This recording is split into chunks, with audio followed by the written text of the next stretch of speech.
Hey everyone, and welcome back to the Five Guideposts to Connection, a roadmap for couples. And that's me, Lair Torrent, your licensed marriage and family therapist and guide on this journey. So let's take a look at where we've been so we know where we're going. And every week we're going to take a look at this map. I call this a little bit of a map of what this course is going to look like. We looked at mindfulness. We talked about paying attention to your thoughts and to your feelings on purpose. Knowing what you're thinking, knowing what you're feeling gets you out of that place of reactivity to your partner and to your triggers and puts you in that place called choice. But this week I want to talk about training that mindfulness skill that you learned on your parts of self. And we will get into what those are in just a minute. But before we do that, let's talk about how week one was. What'd you think? Was anything difficult? Was anything easier than you thought it would be? Did you get your homework done? If you didn't, stop the tape, go back, finish up your homework. Let's talk about the parts of self. And as always, we're going to talk about the what it is, give you a firm definition, give you the why, the compelling reason why you're going to do this when you least want to. And we're going to give you some practice in how to use your knowledge and understanding of your parts when things get tough in your relationship. Week 2 overview. As always, what are our parts of self?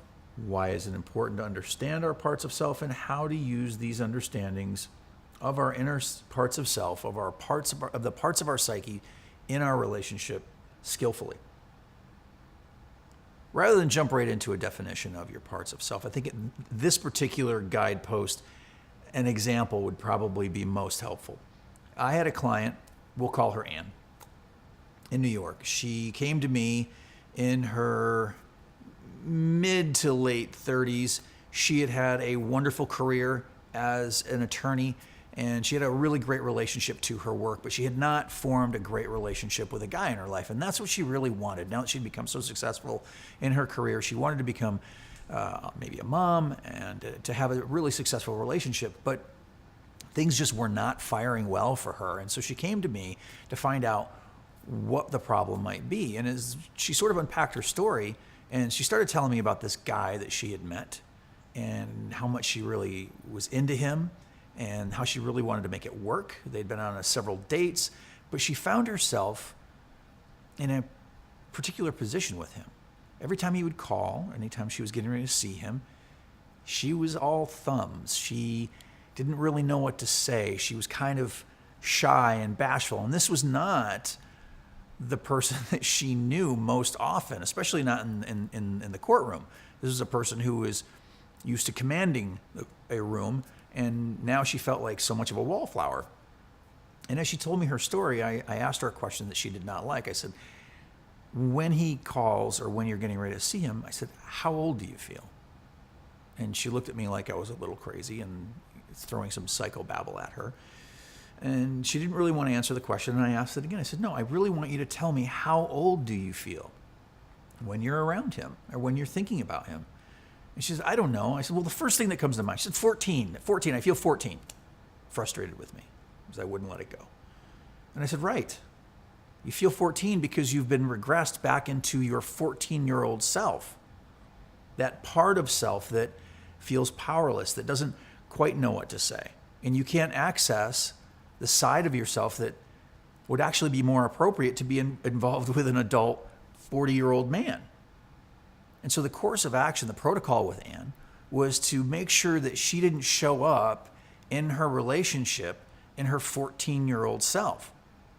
We also had to make sure that Anne didn't compensate for that 14-year-old side of self by showing up in her litigator side of self, because that guy would have never won an argument with her ever. None of his thoughts or feelings would ever gotten in the room because she was trained to argue. What we needed to find was the side of Anne, the adult, fully compensated woman in her that wanted to create a relationship with this man. What are our parts of self? I like to say to people, you are not the single organism you see looking back at you in the mirror. You are made up of many sub-personalities. Each sub-personality has its own beliefs, narratives, experiences, motivations, and desires. And I know that seems strange to think about. People will ask me, well, do I have multiple personality disorder? No, you don't, I don't think. But what we do have is subpersonalities, sides of our psyche that show up and are triggered depending on where we are, who we're with, what we're doing. And it becomes really, really important, as you'll find out, in your relationship to know which side of you shows up most often. Parts work, as it's called, is not a new notion, certainly not in psychotherapy. And I'm going to give you a little history of it just so you have a sense that I'm not throwing a bunch of mumbo jumbo at you. This is actually a fully vetted form of therapy. Freud actually had something akin to it. He had his id, ego, and superego. These are really just sides of self, parts of the psyche. Carl Jung had his complexes. Again, these are sub-personalities. Virginia Satir said that we all have a parts party going on within us, and it's important to find out which part of us is coming to the party. David Schwartz, he's the newest guy on the scene in this area, and he has what he calls his internal family systems theory. The idea is there's an internal family of parts of self in there, and we need to be able to pay attention on purpose to the parts of us in that family that show up most often. The experts are pretty sure we all have parts of self, and I introduce it in this course as one of the major guideposts because I think it's so important for so many of the ways that we interact and so many of the problematic areas that you may be experiencing right now might be due to the part of self that's showing up most often in that situation. What parts are in there? You've all heard it, the wounded child. It's cliche, but cliches are cliches for reasons. We all have wounded children within us. These are the parts of us that are frozen inside of us from trauma. We have the inner critic. That's the part of self that is particularly critical of everyone and everything, including you. And then we have our defender part of self. And that's the part of us that will come up to defend us from further wounding. Let's dig into a little bit more of these. The wounded child. It's either a single part or a group of parts that are both younger and in pain. I like to say that these parts of us are forged in the fires of our trauma, frozen at the time of wounding, powerless and overwhelmed. And what their job is really is to give our adult selves, our present day selves, a warning that there is danger near. And so you have a trauma in your life. Maybe it's a big T trauma, maybe it's a little t.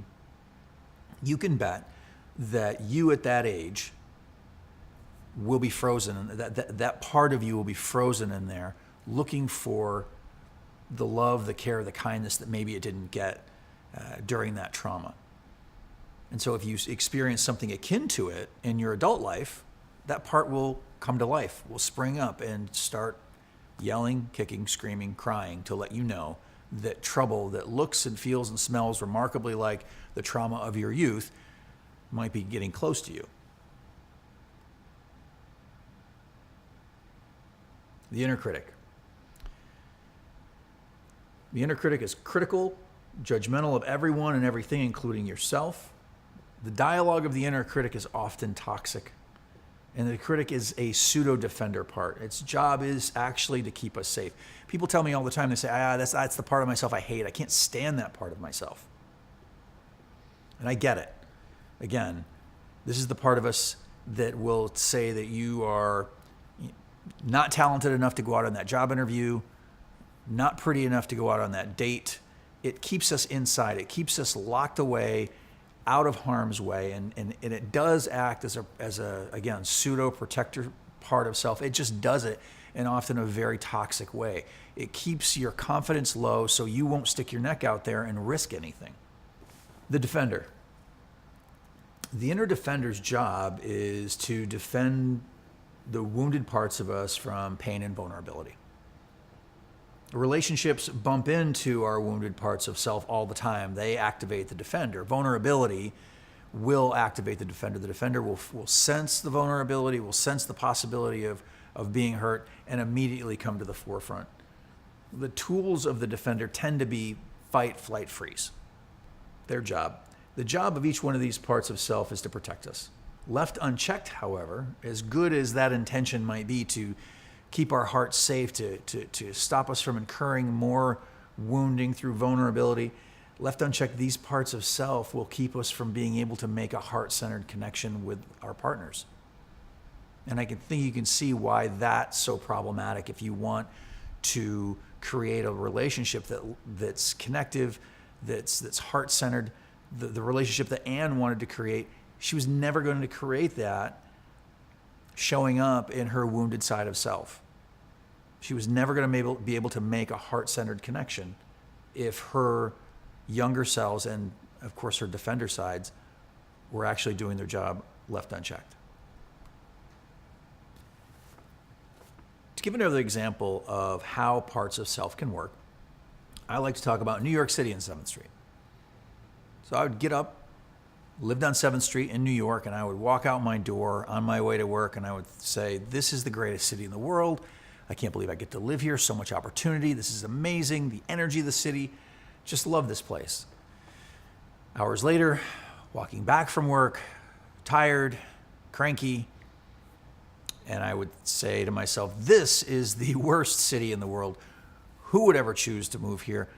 How can anyone expect to make any sort of a life in this godforsaken city? Well, obviously, New York and 7th Street had not really changed all that much. Arguably, 7th Street hasn't changed much in the last couple of centuries, really.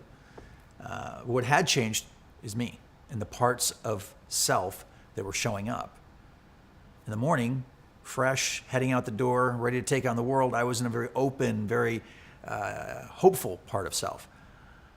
Having gone through the rigors of living in New York and working in New York, traveling on the subways and whatnot, bumping into people left and right, had brought up another side of self. And that side of self, that shut down, protective side of self, saw the city and the street that I had loved so much in the morning in a totally different fashion.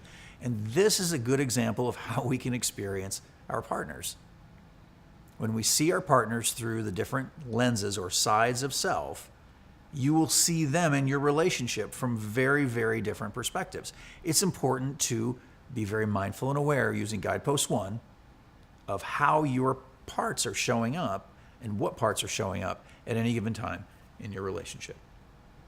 You've gotten a sense of it, but let's take a second and talk about why our parts of self are so important. As I said in the 7th Street example, our parts are the lenses we see our world through.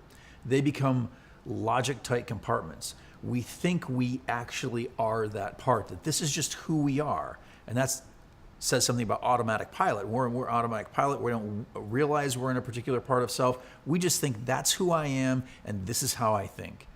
And in this place, we forget some really, really important stuff. To sort of illustrate that, I like to talk about my licensing exam as a therapist. Now,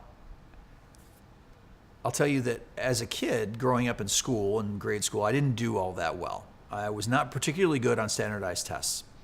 That became problematic when I started studying for the licensing exam to become a therapist. There's a big, burly 200-question test that's notoriously difficult that you have to take in order to get your license. Now, I did really, really well in graduate school. I read all the books, I wrote all the papers, and to be honest with you, I pulled a 3.9. Not too bad. But when I sat down to take the practice exams for this test, I was failing miserably. And I was becoming increasingly more frustrated. And I failing again and again, and I couldn't understand why I didn't know the answers to these questions that they were asking me. And I found myself getting more and more frustrated. And so I stopped. I pushed the pause button. I took a breath. Okay, I said, what's going on here? And I thought, okay, maybe it's the part of me that's up. And gradually as I thought about it, what I came to understand is there was a younger, regressed part of me that had come to the table for these exams, because standardized exams triggered that younger part of me that couldn't do it. I didn't actually have access in that side of self to some really important information, like the information I had studied in graduate school. So the thing I did, I said, let's test this. Let's see if all the stuff I've been saying in my internships to my couples really does work. And I got up, I put a shirt on like I would wear to my internship. I took a walk around the block real quick, shook it off, took a breath, sat in a chair for a moment as I would as a therapist, really sort of try to change that part of self, sent the little kid on his way, the little kid inside me, and found that fully adult side of me. And I sat down to take the tests again. And lo and behold, I suddenly knew the answers. Why? Because in this side of myself, I had access to those files in my brain. I had access to the stuff that I had studied. And I knew in that moment, it was really, really important, the side of myself that showed up for that big, hairy 200 question test on exam day. And I checked in with that part of self. I sent the little kid on his way that day, and I showed up in my fully fledged therapist self and was able to pass the exam and thankfully get my license. Another way I like to explain the parts of self, or the sides of the subpersonalities, the sides of our psyches, is to talk about our mind like a smartphone. So you have your phone, and let's imagine that the actual phone, the plastic casing, that's your mind, that's your brain. And all of the applications that you have in there, those are your parts, right? All of those applications act and work similarly to your parts. So if you are in, let's say Instagram, for instance, you only have the skills and ability that Instagram provides you. Now you can know that over there in your email, you have some mail that you've sent, some mail that you've gotten, but while you're in Instagram, you can't access any of those capabilities to send or receive an email. And again, the parts of self are very, very similar in the way they behave. Because if you're in a defended, wounded part of self, or a critical part of self, you lose access to love, compassion, empathy, and understanding, because those skills, those abilities live over in another part or in another application. They live over in that part of self or that application that is more open, more heart-centered.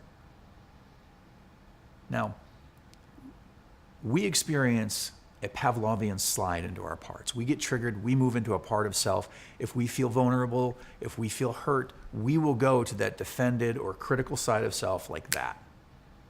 And these parts of self are responsible for our inability to connect, for our inability to heal, to stop cyclical arguments, and it really stops our ability to connect. Let's talk for a second about communication. Communication is at the top of almost any list of reasons why relationships fail. The problem is that current communication techniques that most therapists are using for couples don't work. These techniques tend to put the cart before the horse, because you have to know what part of you is coming to the table, what part of you you're communicating through.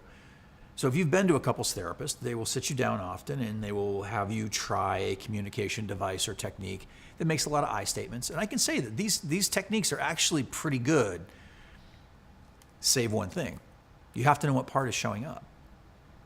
So I became frustrated using these techniques because couples would come in, they would sit down, and everyone would be in their good therapy mode, part of self, whatever side that is. I'm trying to fix my relationship side, and the communication technique would work famously. What I think I heard you say is, and what I got from that is, and everyone would feel like we've made progress, and before they get to the car, they would try that technique out and things would fall apart. And so what I had was a lot of couples frustrated that I was not able to help them with their communication, and other therapists were having the same problems. Again, the issue is we're putting the cart before the horse in couples communication. You have to know what side of you is coming to that communication. If you're trying to communicate through a hurt or wounded part, a defended part, or a critical part, it's not going to work. And so in that next slide, I show you this Venn diagram, two circles intersecting. And let's imagine for a second that all of your parts of self are in circle A, and all the parts of your partner in circle B. That shared area that you see, that's any interaction with your partner. That's any conversation about anything, any argument. We have to know, we have to be mindful and aware, using Guidepost 1, of what side of you is showing up.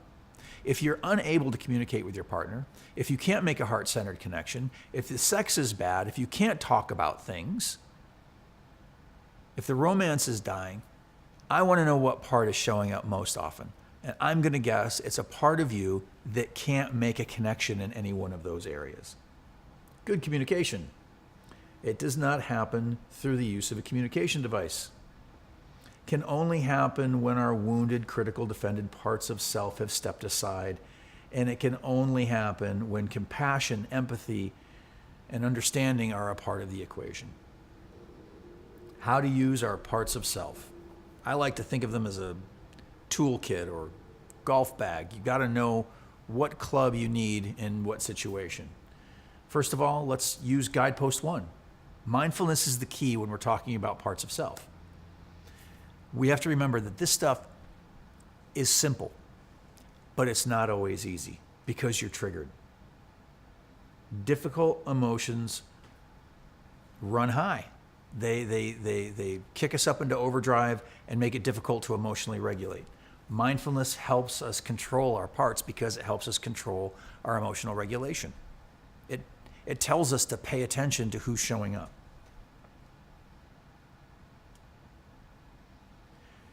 There's a little technique called naming or noting. It's a Buddhist technique for bringing gentle inquiry to whatever we're deciding to focus on. When we name or note what part of self comes up, it gives us what I call a little separation, a little space. Because if I'm pointing at that thing and saying, that's right there, I'm no longer that part. If I'm saying, oh, wow, my defended part of self is here, then suddenly I have a little space just by recognizing the fact that my defended part of self is here.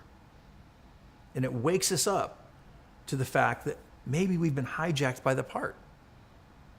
Again, we have that Pavlovian slide. We go on automatic pilot in life. That's just kind of what we do as human beings. But when we shine the light of awareness on our parts of self and we begin to name or note who's showing up, we suddenly get back in the driver's seat. Asking. After we were able to name or note the part of self that's up, it's time to ask the part of self to step aside. And this is the part that's simple. Sometimes we can have a triggering moment. We can maybe have a dust up with our partner. We can say, oh, that part of me, the defended part of me is here. The critical side of me is here. And we can just say to that part of self, literally within us, say, can you just step aside and let me make a heart-centered connection here. Let me be more open. Let me be more giving. Let me be more present for this person that I love so much. And sometimes, often, that works just fine. And the part steps aside and you're able to open up, you take that breath, and you can be more expansive and make that connection. And I know you're looking at the bottom of your screen right now and you're saying, what if there's a mutiny? Sometimes a part just takes over and says, I'm not moving. I'm here to have this experience and that's just it. All is not lost. If there's a mutiny, if a part takes over, if you ask, if you name, you note, you shine the light of awareness on it, you ask it to move away, it won't. That's okay. You just need to use your guidepost 1 mindfulness to know that, okay, I'm in a part of self that won't shake. I just can't make any decisions through this side of me. I need to let my partner know that this is what's going on for me. I'm not going to have any conversations, and I'm not going to make any decisions because I know that my perspective is skewed in this moment. And so I'm just going to back away, slow it down, and just wait for this side of me to take a step aside. Giving your part a name. Mitch and Regina's love story. So I have a part of me, and I know in the brief time that we spent together, you'll find this hard to believe, but it's a part of me that can be not particularly fun. I have wounding too from my childhood. And this is a part of me that has grown to protect me and those parts of me from any more wounding or trauma in that same area. It's the part of me that I like to say helped me when I was working in some not so fun, some seedy bars in New York City while I was going through grad school. It's the part of me that defends me and does a very good job. But he also breaks eggs with sledgehammers. He's not a particularly warm guy. I don't like him to be around my kids, and I don't think he's particularly good in my relationship. My wife will say, lovingly, is Mitch around? If she detects, if she's attuning to me and seeing that maybe I'm not in the best of moods, she'll say, it's feeling a little Mitchy in the neighborhood, perhaps. And so we are able to kind of laugh about that and bring some lightheartedness. But it is a way for her to send a signal to me that she's noticing that there's been a shift. And if I'm on autopilot and don't recognize that Pavlovian slide that I've made into that side of myself, I'm now Mitch, and I'm seeing my kids or my world through the eyes of this side of myself, she's letting me know. Or I can say to her, hey, I'm feeling a little Mitchy right now. In like kind, she has her part that I've named Regina. Because when she's feeling vulnerable, when she's feeling like the world is a cold and rocky place, she becomes quite rigid. And so I lovingly call her part Regina. And I'll say the same to her. I'll say, hey, sweetie, is Regina someplace close by? And it's just a call to her to wake up from that autopilot, to become more aware, to be able to name the part for herself, and to maybe move out of that if it's at all possible. That recognition of the parts in that loving, funny little name puts an air of lightheartedness around it and allows us to help each other out. Let's take a look at what we covered.